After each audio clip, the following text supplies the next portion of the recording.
Welcome to the Pittsburgh Dish. I'm your host, Doug Heilman. Craving grandma's cooking with a bit of a modern twist?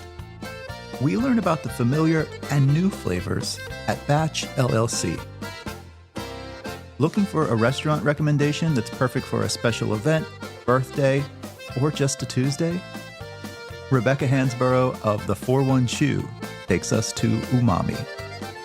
And if you're still seeking some cold weather comfort, listener Jeff B. serves up a big batch of beef stew. All that ahead, stay tuned. We want to thank Chip and Kale Plant-Based Meals for their ongoing support of the Pittsburgh Dish. Visit their website at www.chipandkale.com to see their weekly menu rotation. Now, on to the show. Thank you both so much for coming over and for being on the show.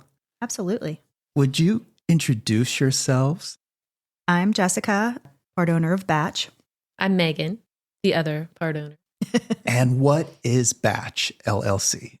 Well, we make food in small batches. And it started with jams and jellies. Mm-hmm. And we do soups and breads and biscuits, salads, all kinds of things. And Jess is like the chef. Oh, I love that. Now, I think I was going through your website a little bit. Have you all been open for like 10 years now? Yeah. That's amazing. Yeah, this past fall it was 10 years. Congratulations. Thank you. So if we have listeners out there that have not been to Batch or up to Saxonburg, we should probably tell our folks where you guys are located, right? Yeah. You're on the main street in Saxonburg. Yeah, and Saxonburg is like a historical, quaint little town. Mm-hmm. And probably most of the people listening have not been there, I would bet. We're going to give them a compelling reason to go, right? Yeah. We always say it's 20 minutes from everywhere. Yeah. So anywhere you're at, it's like, well, I'll be there in 20 minutes. Yeah, not a problem. Okay, so I have been to your location, but if we were to walk into Batch, why don't you tell somebody that's maybe going to visit for the first time what they're going to see or experience in the shop? We always wanted it to feel like when you walk in there, you're walking into somewhere you've always known everybody, like whether it be grandma's house or whatever. And we say that that's how we always wanted it to be, because people walk in and go, oh, it smells so good in here. I mean, I think we hear that.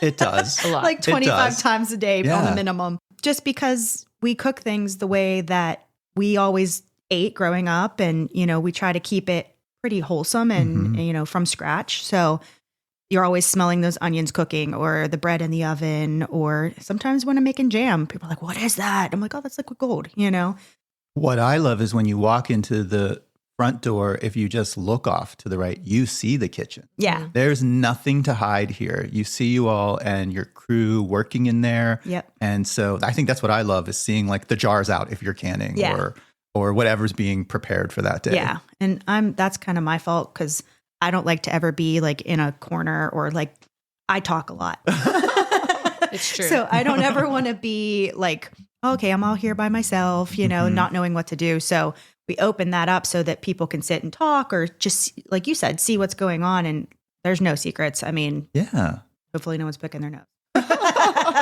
Yeah, we cut the hole in the wall there, and we cut the hole in the wall as you walk up to the register too, because like it's a 200-year-old plus building. So I think that's the other thing I like about your shop, is that is sort of these meandering sections. So that front room, you could maybe sit, have a little table or something. Yep. And then there is the register, but that's also where you have like the soups and whatever you're doing that the day, grab and right? go coolers. Yeah. Typically everything's grab and go, Mm-hmm. but we're more than happy to heat up food, or if we're making it at the time and it's done, I will gladly put it in a bowl or on a plate for you to eat. Mm-hmm.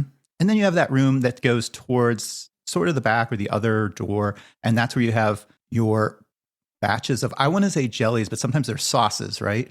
Yeah. Keep me honest. There's Jams, spreads. jellies, sauces, spreads. yeah. Yeah. We'll have to talk about a couple of like the cool flavors you have going on. Yeah, we brought you some today. So. Oh, so excited. You also have some other stuff in your location that's makers that are doing other things, right? Yeah. Tell me a little bit about what else we would find there. Well, and that was part of our vision. It began with the jams and jellies, doing the farmer's market with the goal of having a storefront. And there's, Pittsburgh area, so many small batch makers. Mm-hmm. And so we highlight, everything from honey to soap to other pickled products, Olive oils. Yeah, Olive and Marlowe is someone, it's a woman based. she's been around since before us. And we've supported her from the get-go, and her product's just awesome. It's amazing. It's kind of a small community of small batch makers. It's really cool. I love how you're supporting other people and getting that sort of synergy going on in your own shop. Yes. I did notice the day I was there, it was a weekend until you had quiche. But do you have sort of a rhythm of the things you make every day? Yeah, we do a weekly rotation, but it's the same kinds of things on each day. So we do soups on Tuesdays and Thursdays. Wednesdays, we do stuffed breads and other, baked goods and stuff. And then Friday, we do a meal of some sort. It's already made. You just take it home, and whether you heat up pasta to go with the meatballs and sauce that we made, or this Friday is pork carnitas and slaw. So you can do whatever you want with that. And then Saturdays, we do quiches. We do 3 different kinds each week that we not only sell in the store, but then we also sell to local coffee shops and whoever wants to take them on as a wholesale product. So Love that. yeah.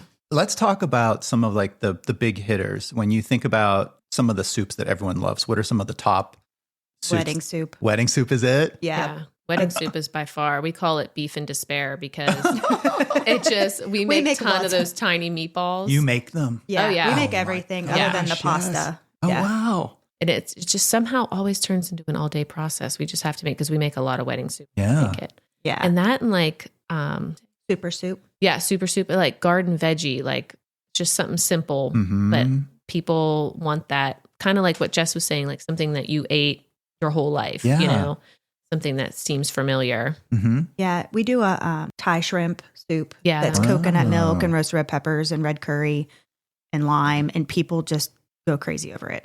I think what you're reminding me of is it is grandma's cooking, and it's not. Yeah. Yeah. Like it's batch cooking. It's a modern twist on it, is what we say. yeah. Yeah. Next generation, it's the things you've experienced. So you are still doing all that at home feel, Yeah. but with flavors that maybe we didn't grow up with. Right. Right. And expanding everybody's palate. I love that. Yeah. When you think about like the stuffed breads or focaccia or whatever else you're making, what are some of those like big hitters? Is there a flavor or two there? Pepperoni for sure. And we do pepperoni every week. Of And course. We do pepperoni rolls for other special events like the Mingle on Main, which happens once a month, summertime. How many did we make last year? For H Mingle? Yeah. 150, 160. Yeah, up to 180, I think, was Oh the my most we made. goodness. Yeah. Wow. Plus everything else that we do. Yeah. Yeah, but the pepperoni rolls for sure. And then tomato basil, like mozzarella focaccia, that's, that sells every time. I think that's what I got the day I was there, mozzarella focaccia. Probably. But people like the different focaccia. I mean, we do like the blueberry and white cheddar we did today. We do like an apple. I'll put the apple cinnamon jelly on it that we make. Fresh apple, white cheddar, and then thyme. Like people like that herb and fruit and cheese combination too. That's the one I had. Is that the one you had? That's the one I had. Yeah. Yeah. Mm-hmm. It was delicious. Yeah. It's really, really Yeah, I love sweet and savory. So Same, we play with that a lot. same. Yeah. And even some of your spreads, let's talk about that. So they're different. Can we just hit a couple of the different flavor combinations? Yeah. So when we started, I always made jam and jelly with my mom. Like that's how I learned. I've been making it since I was like 7. I always wanted, when we started this, to make things that you couldn't get anywhere else. We have a few that people absolutely love, like our raspberry almond. It's raspberries and amaretto and a little bit of almond extract. So it has this like warm feeling to it, even though it's like obviously not hard, but like a gelled cold product, Yes. Our garlic and hot pepper. So it's kind of like a pepper jelly, but then we add garlic to it just to give it that little bit of a different flavor so that you can use it for cooking or whatever. Strawberry thyme we brought with us. It has thyme and champagne so that it's just fun to eat, you know? Yeah. It is like a next level something. Yes. It's so strange in a great way, like this pairing of homemade and I don't want to say bougie, but upscaled a little bit. Yeah. Right. You know? Well, that's what people will ask at market. Like, do you have plain strawberry or plain grape? And it's like, no, I really don't. You know, Yeah. it's like, it's just a little bit different because it's good with like she was saying, like the garlic and hot pepper we cook with all the time, or just I eat a lot of cheese. They're all really good with cheese. And I know you had Meghan on here, the cheese queen herself, and that's what she uses our stuff. And so Yes. That was actually, I think, one of my first introductions to you when I visited the Cheese Queen up in Mount Oliver. I saw some of your spreads there. And then we all bumped into each other at the KDKA kitchen. one Yeah. day. Yeah. We should talk about where else folks can find you. Like I said, I saw your products at the Cheese Queen, but you do some markets and you do some wholesale elsewhere. I think I saw some stuff at Local Provisions. Yep. Yeah. Where else can folks find you? Stamola's is a big one. In the Strip. In the Strip. PenMac carries our stuff too, but Stamola's, they really grow like with other small businesses because I know they actually will ship our stuff out on their cheese boards. Nice. So they've been a big supporter, and it's really cool to work with a family-owned company that's been there like ever since I can remember, and the sisters that run it are the daughters that grew up there, and it's That's right. cool. Connie and Katina. Yeah. They helped me with cheese once. That's why I know. They do cheese. They have great cheese. Yeah. I'm trying to think what other... Butler Farm Market is a big supporter of us up by us. Harvest Moon. Oh yeah, Carries our Harvest jam. Moon, which is another really cool. She makes chocolate, and she carries La coffee. Prima coffee.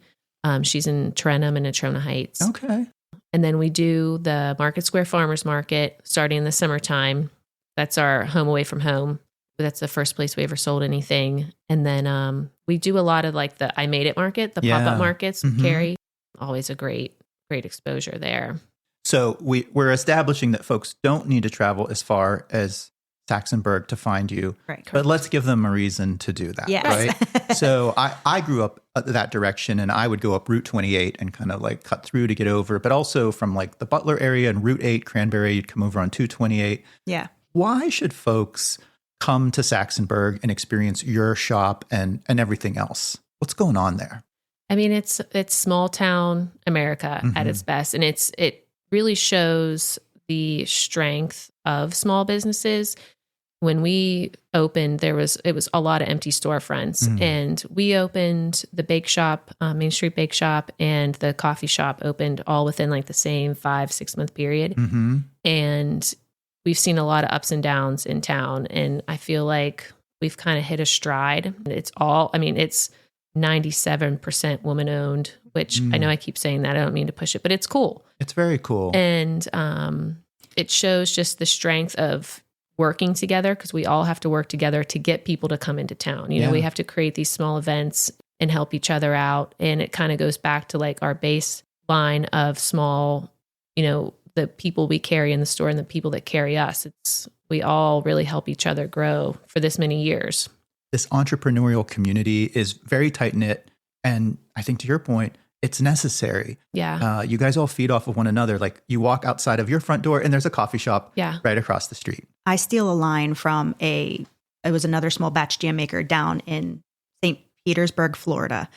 And she's no longer in business, I don't think, but her whole thing was community, not competition. That's right. We have lived by that since we started, because it is true. I mean, sometimes you're like, that person's doing what we're doing. But then you're like, okay, well, we've been here for 10 years. And if that's the thing that is the nail in the coffin, then that we weren't meant to be doing this.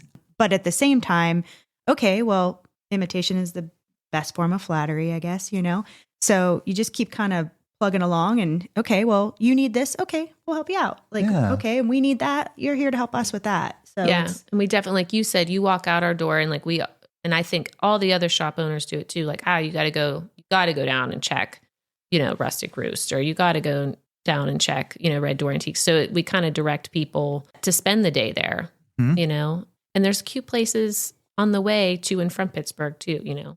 The growth is happening, and there's more and more people with that entrepreneurial spirit, I think.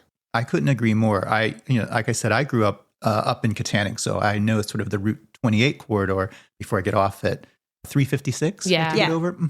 And even along there, now we've got a lot of stuff happening in New Ken and Curbside on the Run, which is a little closer to Fox Chapel, Jillian's and Evanly Bakes and all that's going on in New Ken. Right. And then, you go up a little further and in Tarentum, there's some really cool things happening. Like I just went to Gus Franco's Pizza for the first time. I've heard about that. If you're a food-centric person, it's worth just sort of making a travel and getting up to you guys. And even in Katanning, there's a few places that I'm really impressed with now that are not just the old school places. So very cool. This is Megan. And this is Jessica from Batch LLC.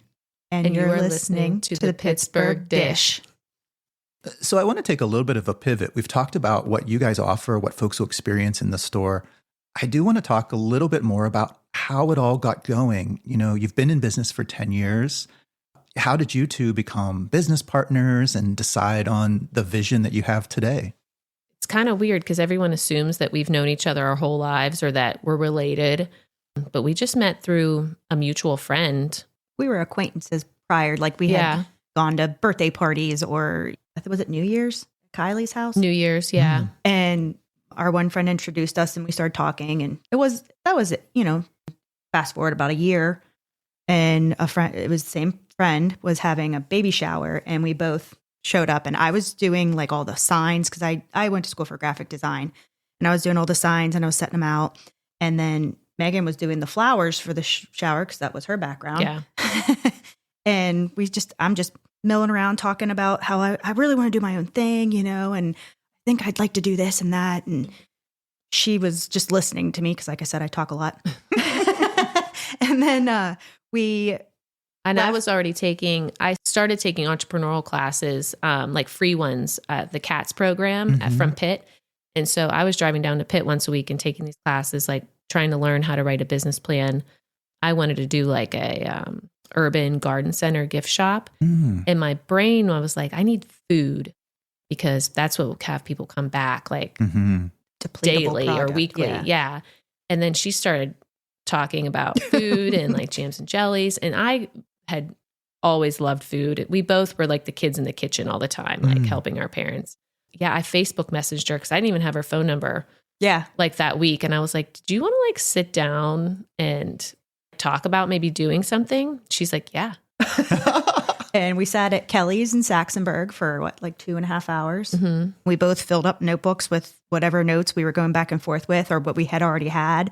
And I think it was like less than a month later we got a that was like the end of January. And then it was March like 14th, I think. Yeah. We like Batch is born. Wow. Yeah.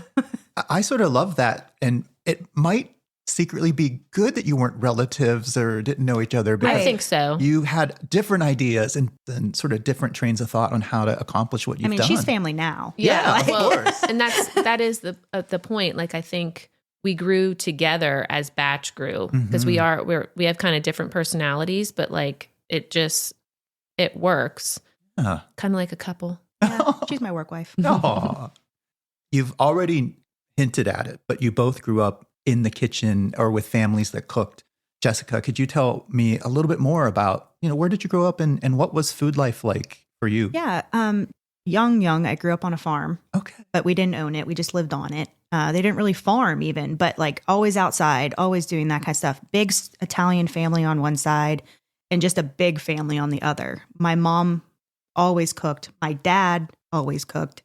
So when they got together and then they ended up moving, we lived outside of Evans City and Renfrew. Always just everything.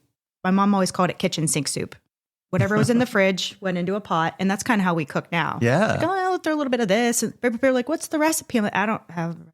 Right. It's think for yourself, whatever must go kind of cooking. Yeah. And I've never been able to cook small. Even at home before we started Batch, like I couldn't cook just like 2 pieces of chicken. Like I cooked like the whole package, So when we moved into doing this, it was easy to pivot into that. But my mom always canned and she baked. We always make Sue's banana bread every Thursday because my mom would make the stuff and just give it away. She always said it makes people happy. Yeah. So she would make jelly and whatever. And she'd be like, okay, bring me back the jars. So we implemented a return policy. So when you bring them back, you get a discount. But yeah, it's just, you grow up with those memories of being at the counter or coring the strawberries or shaving the peaches. but you take that and you make it into what you want. Yeah. I mean, you had this great, rich food family, but then you said you went to school for graphic design. Didn't think you'd own a food business. Never. I always worked in food. Okay. I worked in many restaurants. I did pretty much everything that you could ever do in a restaurant. I cooked, I washed dishes, I served, I bartended, I managed, I did all the things. But I never wanted to have like what can I get you? I wanted to have something where I'm like, okay, I made it. And if you like it, here you go of thing. If not, beat it. Yeah, exactly. Well, no, beat it, but without this is compromises. What we have. Yeah, without compromises. Right. I cook how I like to cook. And if you like it, fantastic. If not, I'm sorry. I think it's the key to the success of the shop. Yeah. Meghan, Great. what about for you? What was food life like growing up? And Kind of similar. My mom worked a lot. She was like the head honcho, and my dad was the one who did like our day-to-day meals. I can remember as a little kid, like him, he had like cookbooks and he was always cutting recipes out, and he was kind of like, he worked on it. And I always helped him. And then my mom was like the weekend warrior. So she was off on the weekends and she would make, and she loved to entertain. So she would have like the big pots of spaghetti sauce, and she's Irish as Irish can be, but she was always trying different things. And I was always like, you know, I could still remember standing on the chair at the counter, like helping her with all that. And we always had a garden growing up. We always, you know, froze things, canned things. Same thing. Like my mom, like our Christmas gifts were like the jellies that we made that year, or the rum. She liked rum cake. She made a really good rum cake. And we would do stuff like that. And it's still where I'm happy. You know, people are like, I hate to cook. I love to have like a glass of wine in the kitchen and make food. And you know, it's just my daughter and my dad most of the time. So it's like, it's a real tiny thing, but I love it. It makes me happy. Yeah. You surrender yourself to the kitchen. Yeah. It's kind of like a nice place to be. And I like to eat good food. I don't want to eat frozen chicken tenders and mac and cheese. I want to eat like something that's homemade. But Jess always amazes me because I'm like the opposite. Like I cook like small and she cooks big. And like but the way you can balance flavors and, you know, we make soup in a 60 quart pot. Yeah. And so like if she's on vacation and stuff, we always joke because I'm in charge and it tastes good, but it takes me a lot longer to get there because I'm like, I just sprinkle a tiny bit in at a time, you know, the seasonings and the herbs and stuff. And she's like, she just dumps it all in. A teaspoon is not quite going to go. No. You've got the intuition, Jessica. Yeah, she does. I honestly don't even, I mean, it's just. And just watch out if she makes pasta salad in the summertime. That's what I always tease her about because like I've never seen so much pasta salad being made at one time. We have 30 quart bowls. Wow. And we'll do 2 at a time. Wow. But we sell out. We do sell a lot of in pasta like salad in 3 the summer. days. It's insane. I'm like, who likes pasta salad that much? Well, no one wants to make that much pasta salad. Well, that's true. Well, that's why you sell out, because you don't want to make it at home. Exactly. And what about you, Meghan? Where did you grow up? I grew up in Saxonburg. You did? Yeah. And never in a million years thought I'd still live in Saxonburg. But here I am. Grew up just 7 miles down the road.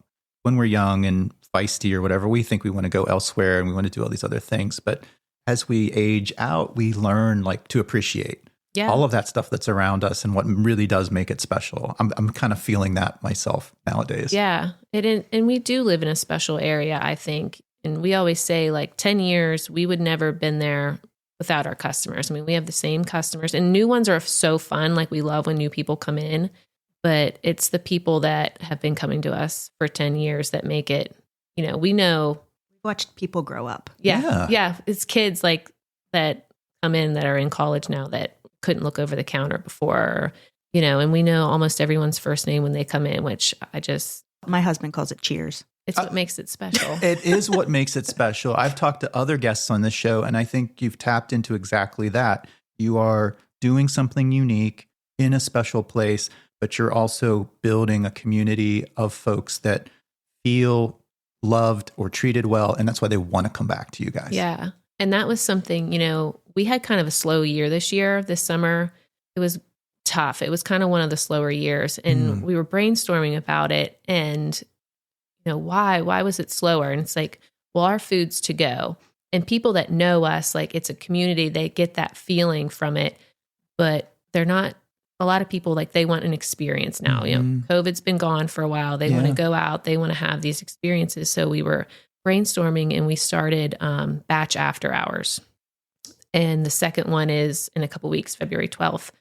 But we only 12 tickets because it's tiny in there. But Jess is showing her culinary. I know she says she's not a chef, but like kind of just spreading her wings a little bit. So we're not just making soup, but we're doing like a 4-course meal. And it makes it special. And and people talk about it after the fact. Yeah. Yeah. And it's funny because most of the people coming, especially for the first one, were people that have always come to see us. And they want to see what else we do. Like they want that experience with us. And so it's been kind of cool, something different. I love that. Before we get away from the business and how it started and all the things that you've experienced, are there any other like big lessons that you've learned if somebody out there is really getting inspired by the two of you that you would want to share with a budding entrepreneur? It's going to be a hustle. I think a lot of people start a business, and especially in the food industry, and they think it's going to be fun. You can create and you can, but you're ruled by what the customer is telling you what they want and what the day-to-day operation is. It's a grind and it's a hustle, and you can make it fun. Surround yourself with people that make it fun. Yeah, that you want to work with, and create that like we keep saying, like create your own community. And I think people that have that are who makes it. How many folks do you have on staff? There's 9 of us. Yeah. And you like all those people. Love them. Yeah, they're like family. Yeah. You have to, right? Our one employee has been with us almost 10 years. Oh, wow. And then we have another girl that's been with us since 2017. She was 16 years old when she got hired, and she's now our manager. So yeah, we really love our staff. They're just amazing. We wouldn't be able to do it without them. I mean, we'd all probably have taken the bridge at this point.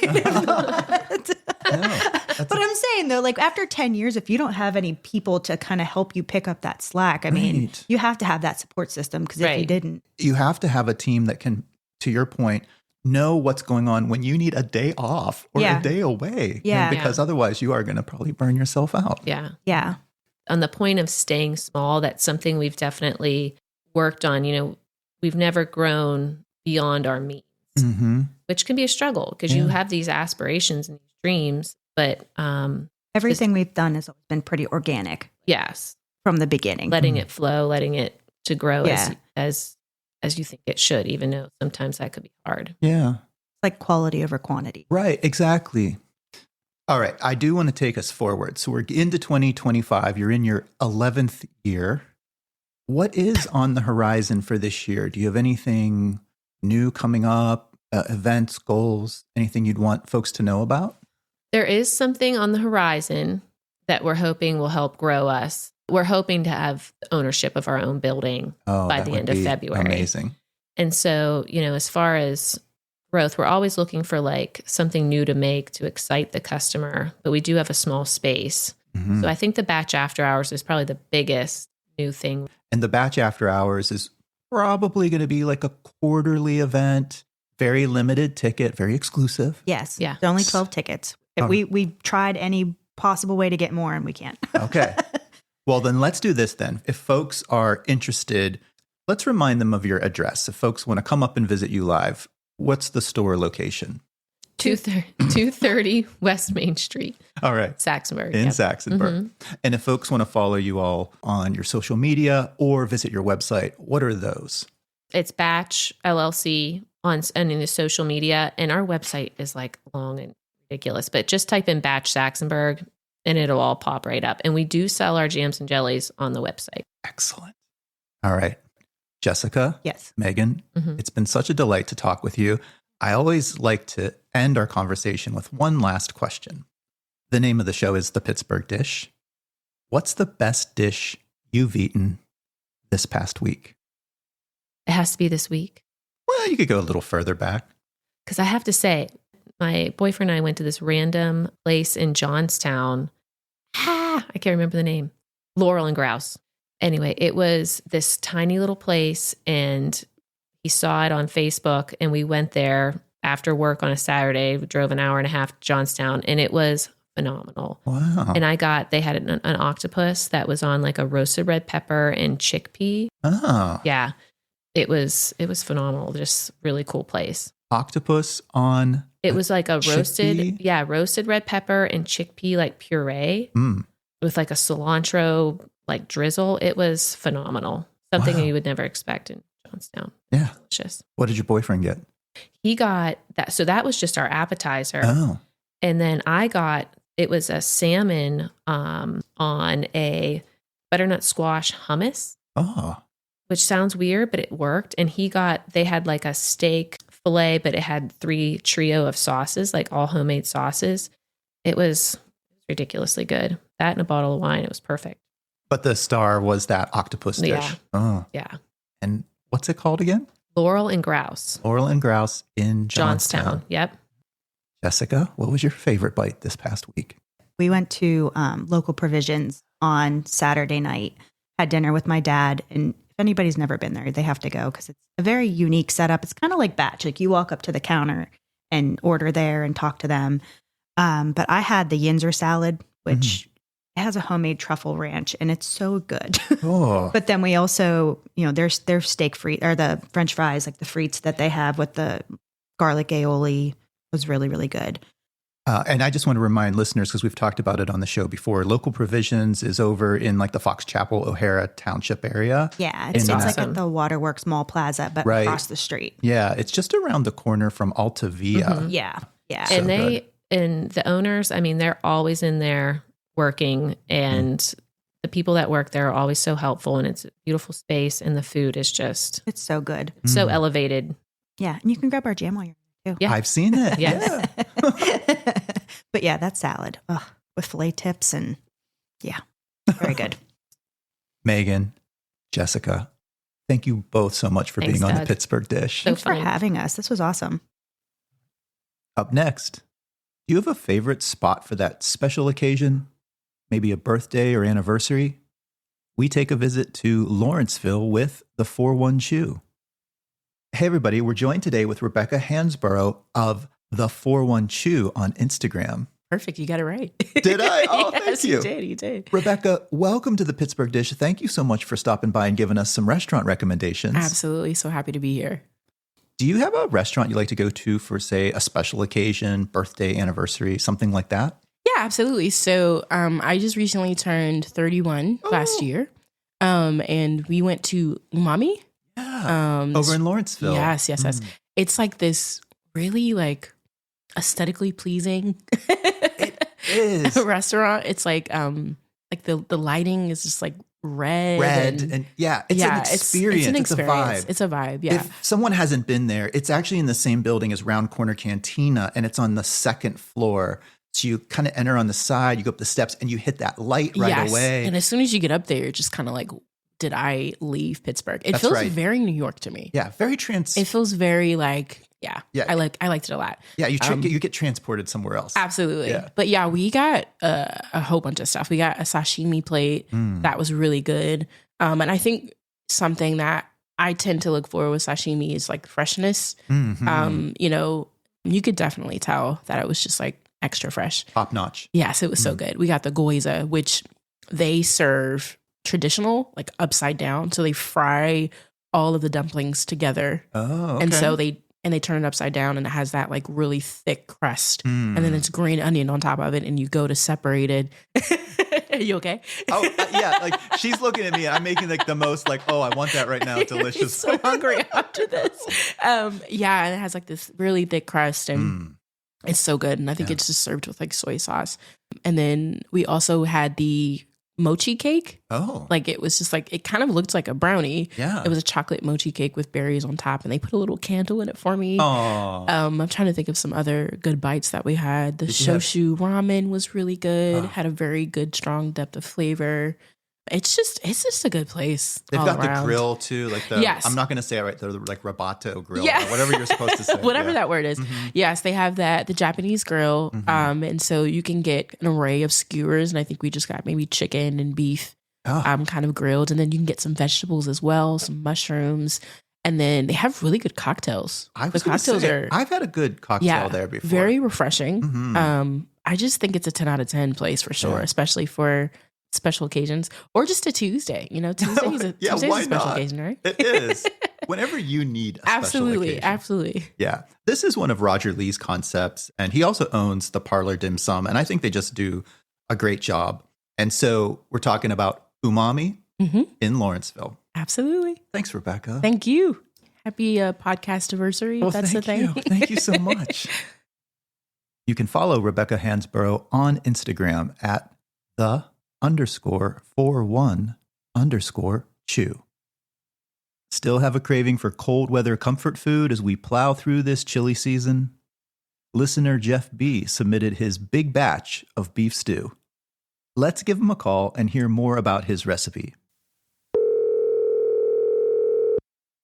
Hey, Doug, what's going on, bud? Hey, Jeff, how you doing? I'm doing well. How are you? I'm doing really well as well. Thanks so much for the recipe for beef stew. This looks like it makes a lot, right? Yes, it does. Okay. So I had a couple questions. I saw the picture and I was wondering, what size pot are you using? Do you think it's like a 5-quart or 7-quart? Yeah, I think it's a 5-quart or a 6-quart pot, because I generally split it between myself and my parents. Mm-hmm. And when I make it, it's with the intent of feeding a lot of people. So yeah, it's a pretty big stock pot that I use. Sounds perfect.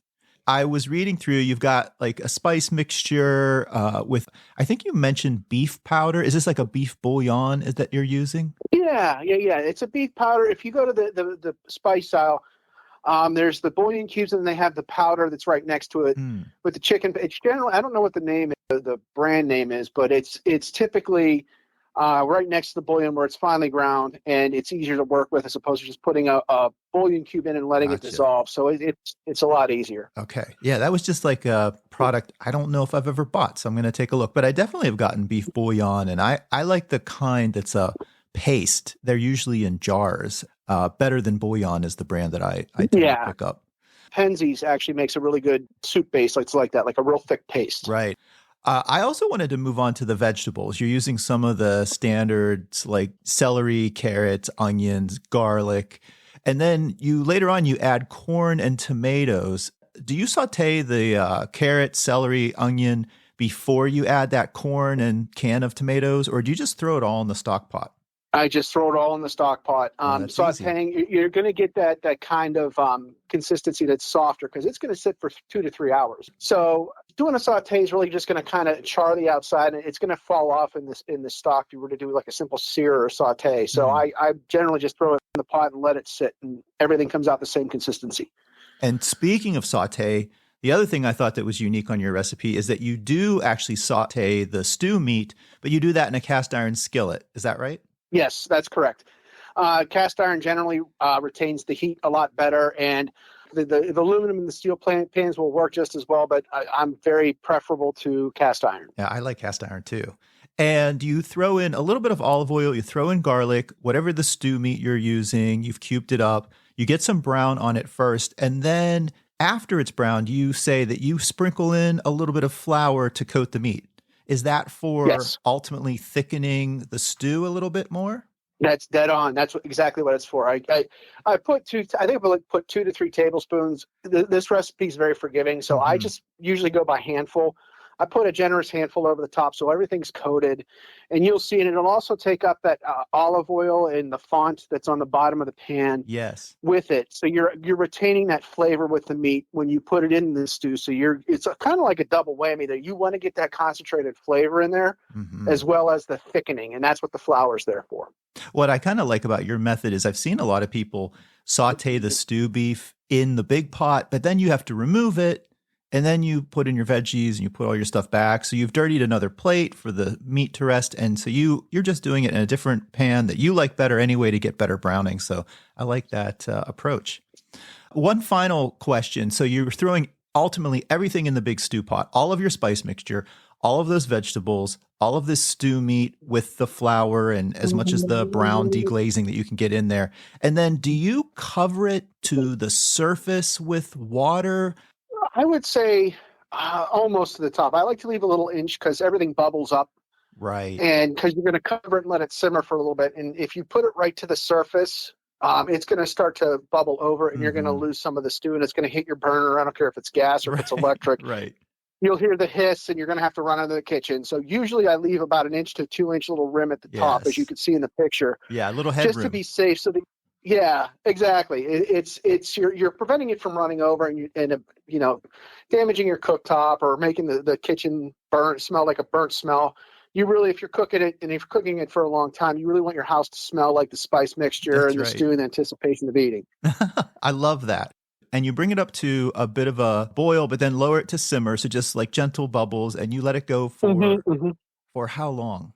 I like to go 3 hours. And we really want everything, especially all of that connective tissue in your stew meat, as well as all of the tougher vegetables. You just want them to like all slowly break down together. That fat offers a lot of flavor to your stew. Yeah. So you want to render as much of that into the stew as possible. Yeah, I agree completely. Sounds delicious. And any special way you like to serve this up? Yes, I do. Actually, in the recipe, I put cheddar cheese on the top because the cheese is going to melt and it's going to provide some kind of a little bit of cooling for the stew because it's going to be hot when you serve it. I like that, but I've also served it over rice, which is very good. Or if you don't have rice, Italian bread, a really good Italian bread. Perfect. I will give you one more, Jeff. I just gotten in this habit recently of throwing pickled pepperoncinis on top of chilies and stew like this, and it gives it that little extra note of brightness or acidity. Sounds amazing. Yeah. It's going to also add a little bit of a kick at the back end of it all with the pepperoncinis, or you can even probably, if you want things a little bit spicier, you could probably do pickled jalapeno. Oh, I think we're both on the same wavelength there. Jeff, it sounds delicious. Beef stew for these colder months of the year. Thanks so much for the recipe. No problem. Do you have a recipe? Share it with us at www.pittsburghdish.com and look for our Share a Recipe form. If you enjoyed the show, consider buying us a coffee for this episode or supporting the show monthly. You can find links to those options at the bottom of our show description. And if you want to follow my own food adventures, you can find me on social media at Doug Cooking. That's our show for this week. Thanks again to all of our guests and contributors, and to Kevin Selecki of Carnegie Accordion Company for providing the music to our show. We'll be back again next week with another fresh episode. Stay tuned.